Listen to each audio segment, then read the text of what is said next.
La fête de la Fédération est une célébration commémorative du premier anniversaire de la prise de la Bastille, un événement qui symbolise le début de la Révolution française. Elle fut donc célébrée le 14 juillet 1790 sur le champ de Mars dans la ville de Paris, capitale de la France. Elle est célébrée chaque 14 juillet par la loi, depuis en 1880 comme la fête nationale de la France. En ce premier mois de la Révolution française, une grande effervescence régnait à Paris.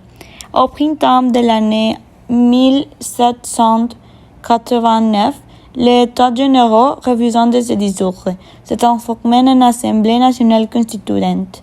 En juillet, le roi, lui, fait appel à de nouvelles troupes et limoge Necker, un ministre populaire. Au matin du 14 juillet, les Parisiens prennent les armes invalides et se dirigent vers son ancienne forteresse royale, la Bastille. Après une fusillade sanglante, ils s'emparent d'elle et libèrent les quelques prisonniers qui y sont emprisonnés.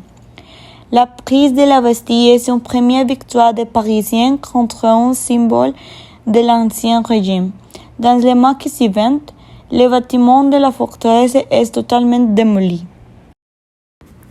Pour célébrer ça, à Paris, il y a le traditionnel défilé militaire sur l'avenue des Champs-Élysées.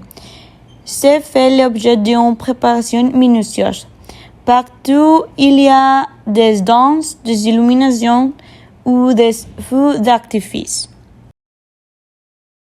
Le président de la 5e République a introduit quelques modifications dans le déroulement de la journée. Pour reprendre la tradition du Paris révolutionnaire, le président Giscard d'Estaing fait défiler des troupes entre la place de la Bastille et la place de la République. Si un jour vous avez l'occasion d'assister à cette fête traditionnelle en France, faites-le. Vous ne le regretterez pas.